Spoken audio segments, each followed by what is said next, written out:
Hello there, my name is Dr. Ollie. I'll be your ophthalmologist for today.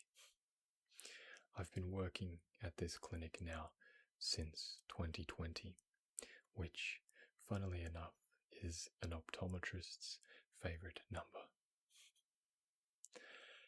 Now, let's pull up your file.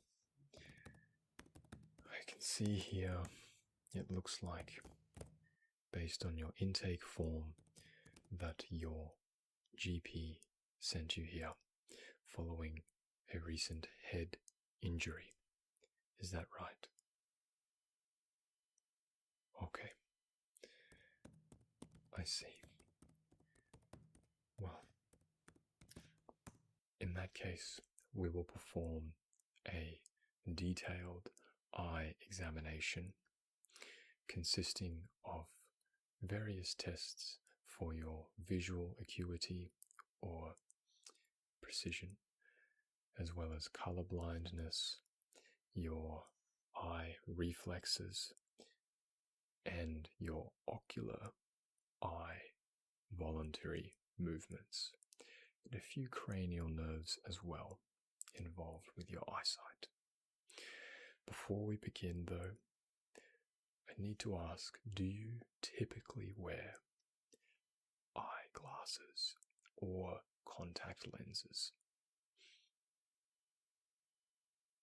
I see. In that case, I will ask you to remove those for the purposes of today's assessment, as we want a true representation of your eyesight. So, if you could please remove them, and we'll begin immediately. Okay. Let's start with our visual acuity. Now, we won't use the chart behind me on the wall, as it's more for show. Instead, we'll be using this chart here, our Snellen chart. And I'd like you to just turn around for me and have a look on the ground. There is a red X on the floor. Go ahead and stand on that red X for me, and I'll be here holding up the chart for you. So, yeah, we want to be roughly 6 meters or 20 feet away from the chart to get an accurate reading. So, what I'd like you to do now is, to the best of your ability, in a nice, loud voice, is to read each row, starting from the top, working our way down, and just stopping at this green line. Can you see that there? That nice green line. Okay. Right. Here we go. And to the best of your abilities, top line. Good. Second line for me. Third line, right here. Good. Fourth line for me now.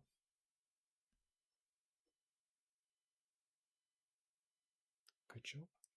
And the next line for me, please. Fifth line.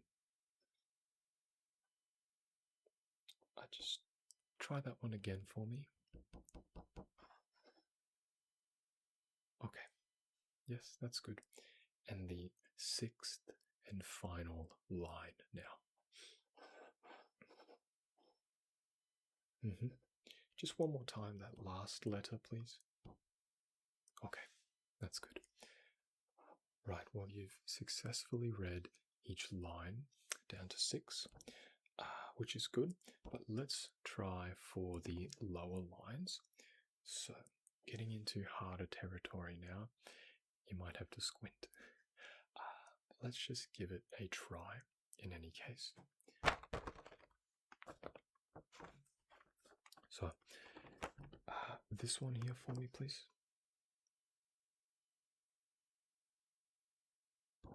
Good.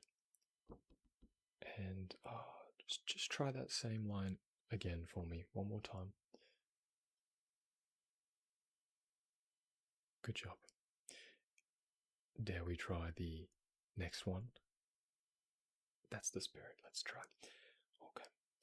D, E, F, B, O, T, E, C. Good. That's quite good, actually. Promising. We won't bother with the last 3 lines. That's okay. You've done very well up to that point. Anything beyond the green is a bonus anyway. So, good job. This is our Snellen chart. I believe a Dutch person created this chart, so good job to the Dutch. But let's move on to our next test.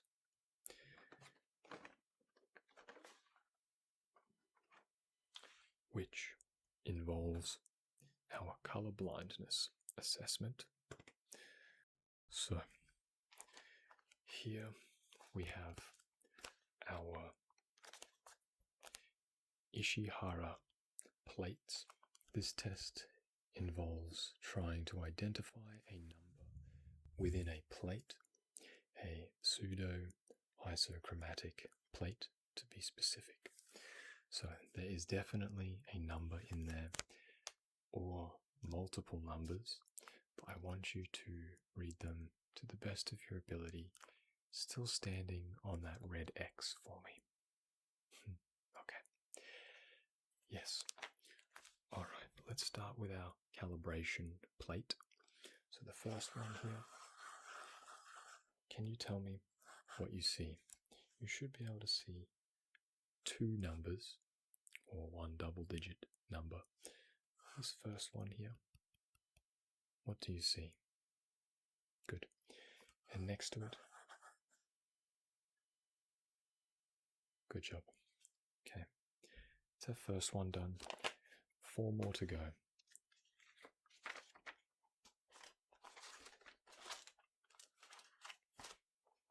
Okay. A little bit harder. What do we see? Good. Okay. Yes, so we should be able to see 7, 4, 74. Good. Okay. Ready for the next one? Here we are. I just use my pointer in case you need a bit of prompting there. The first number there is a 4, yes. And the next one, what is that? Good. Together, 45. Very good. All right.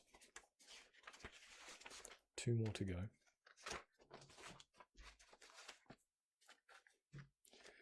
The next one here. What number do we have here?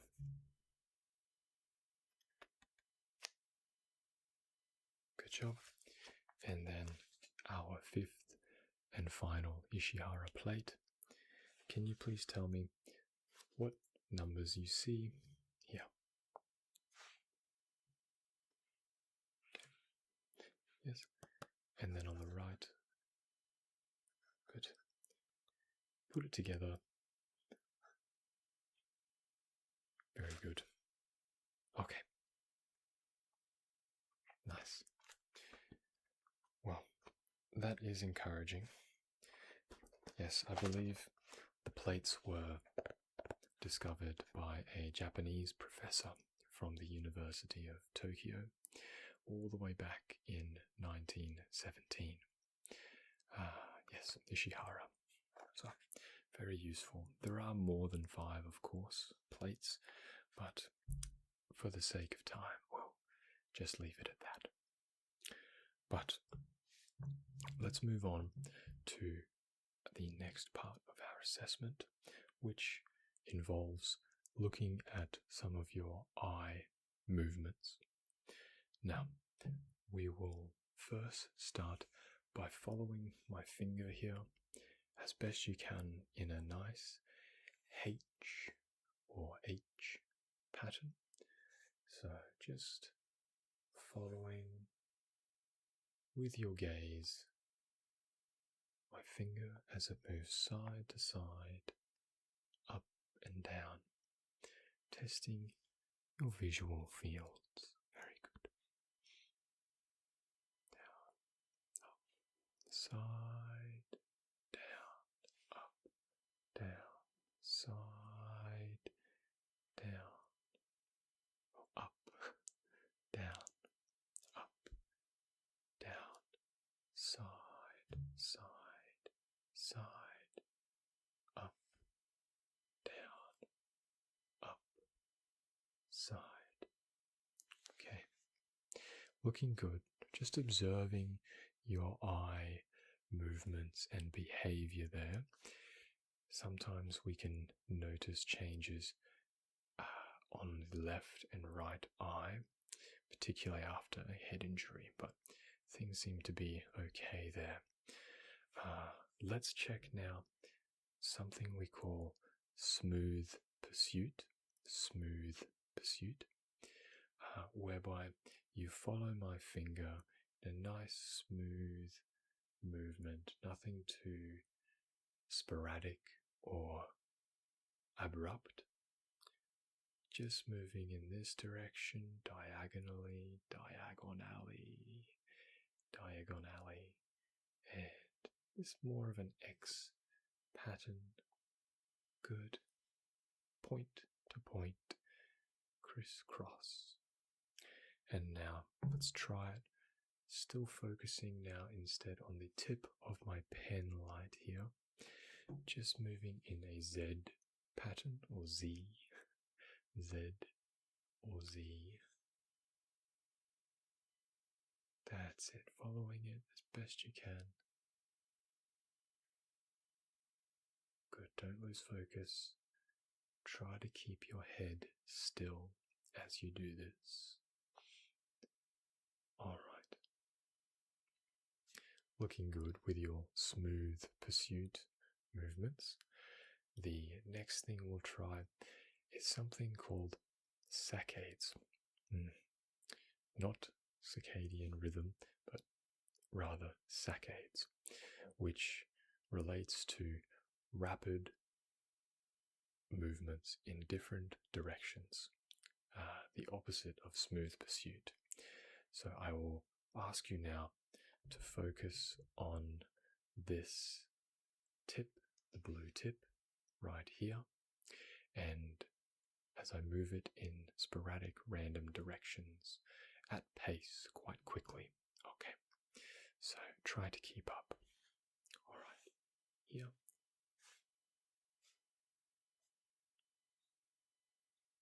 Good job. Keep following along as best you can.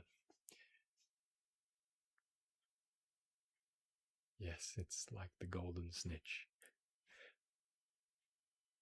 Moving around sporadically. Good job.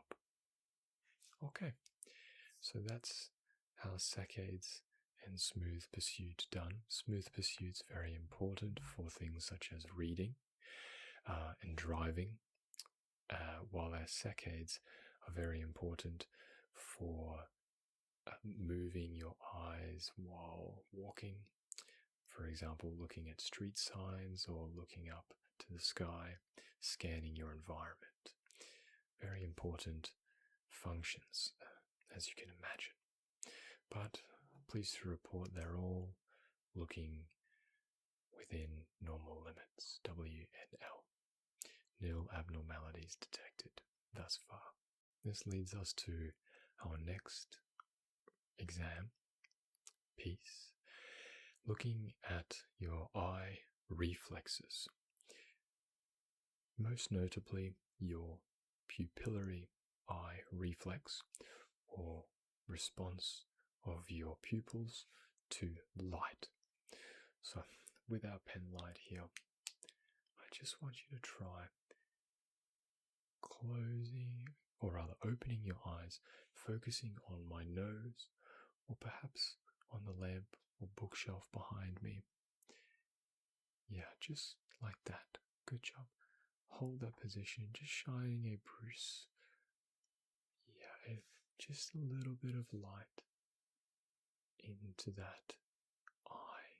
We should notice it constricting as the light penetrates there and dilate again as we move away.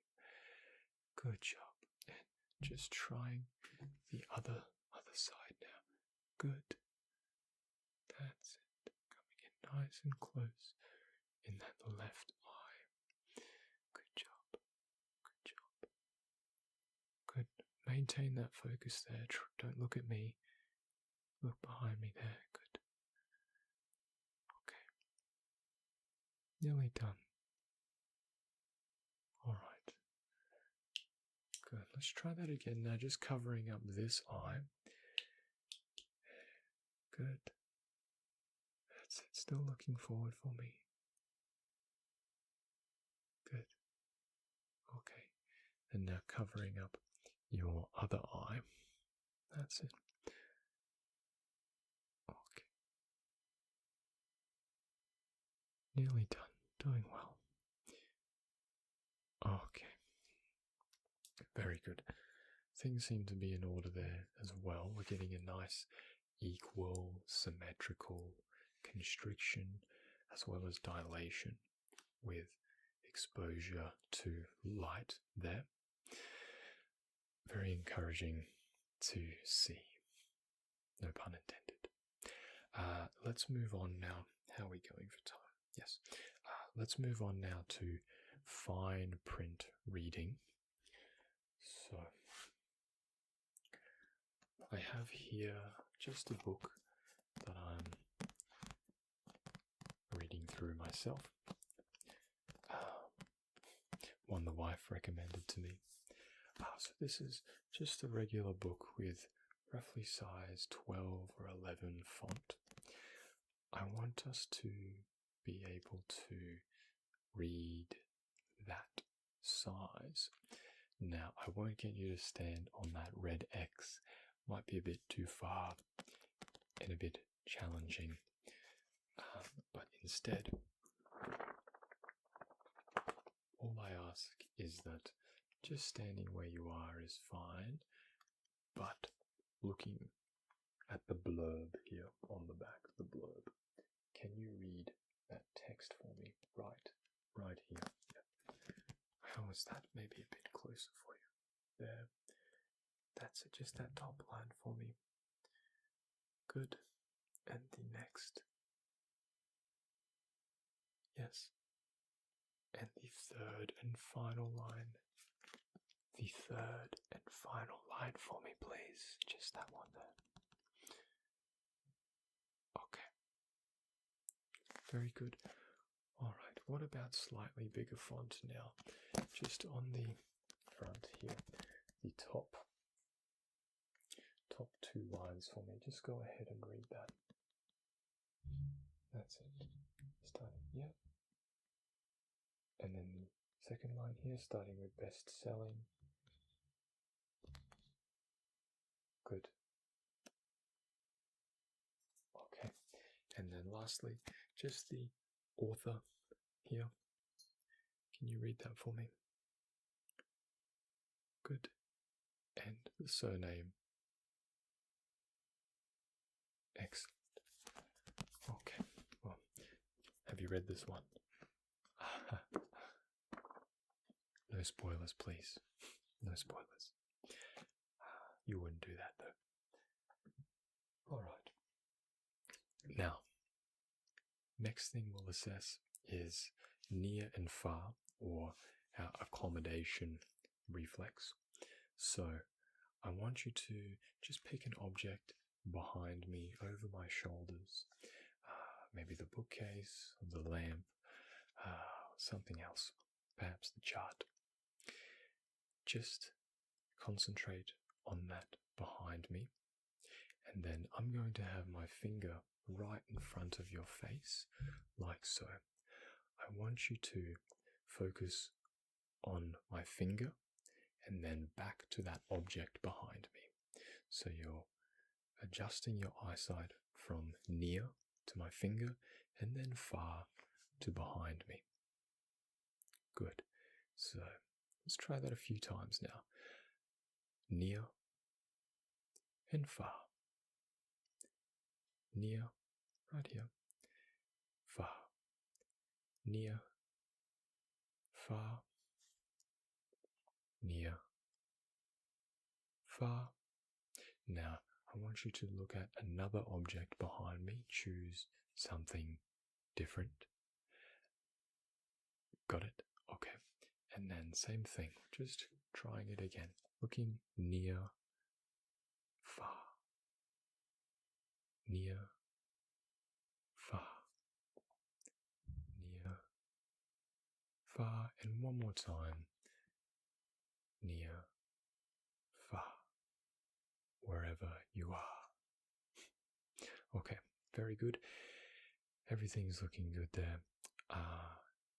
Yeah, we might notice a little bit of a readjustment in the eyes as they change targets, and this is normal, but just stay where you are. I did gloss over something before that I thought might need some attention. It's just to do with a visual observation. I noticed earlier that sometimes your pupils shake slightly. We call this like dancing eyes or nystagmus. Yeah, it's when there's sort of rapid, small, fine, shaky movements in the eyes. Can be due to a lot of things, but we're just observing that closely. I only could replicate that when you were doing the eye reflexes, but everything else seems to be clear. So just wanted to check on that or observe that. Yeah, just looking ahead for me. That's good. It doesn't seem to be doing it now, but yeah, it might just be something to keep an eye on yourself, perhaps.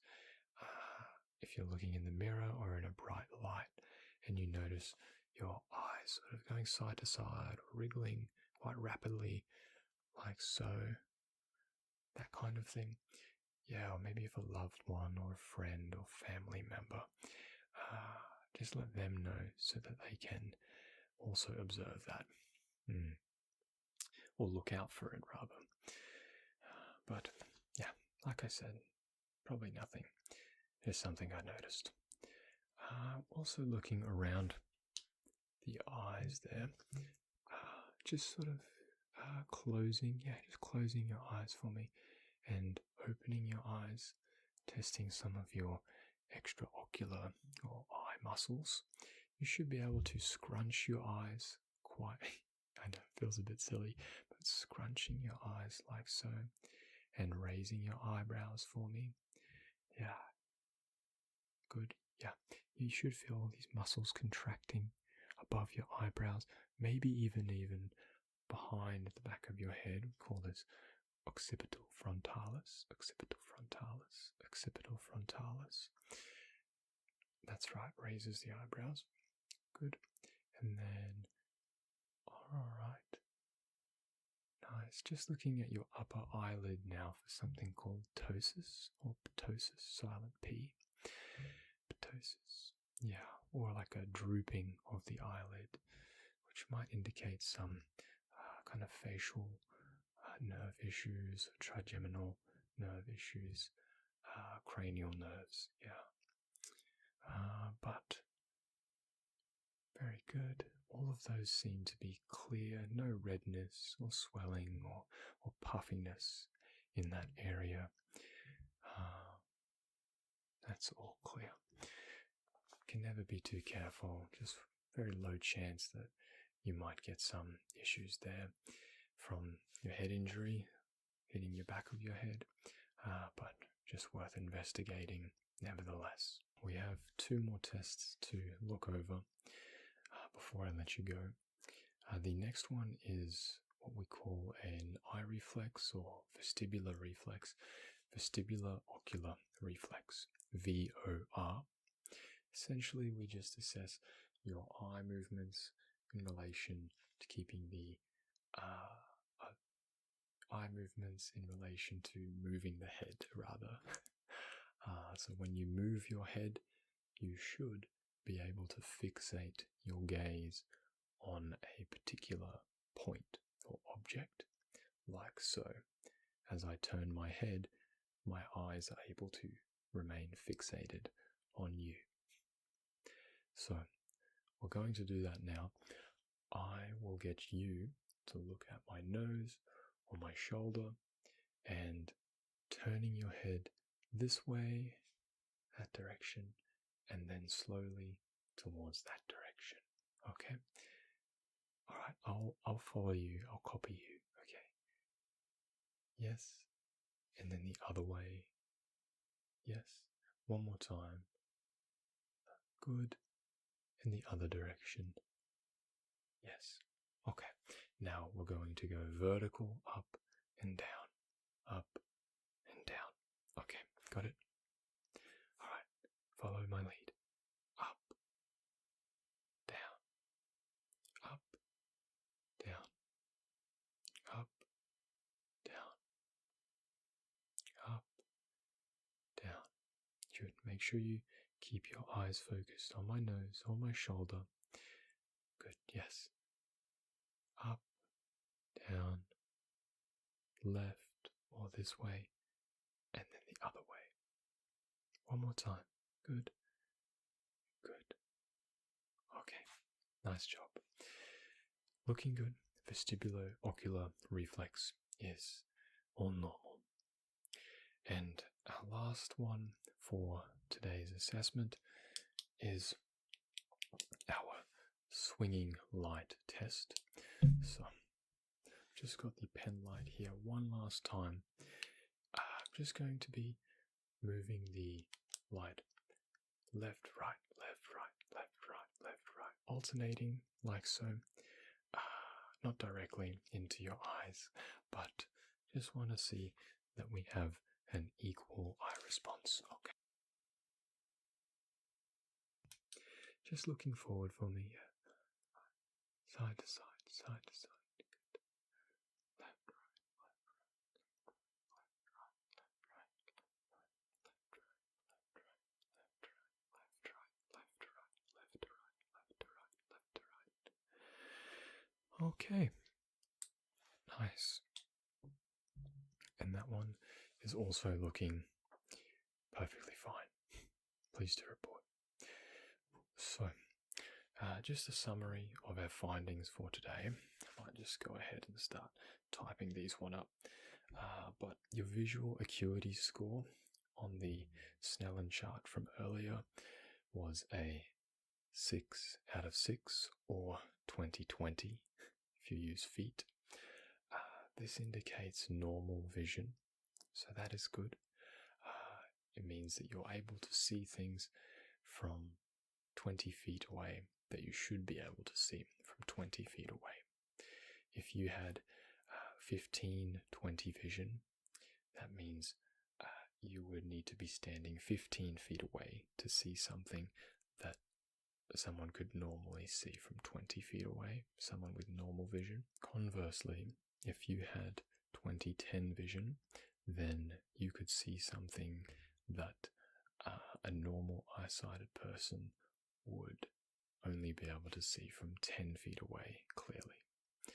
Gets a bit confusing, but essentially you have normal vision. So type that one up.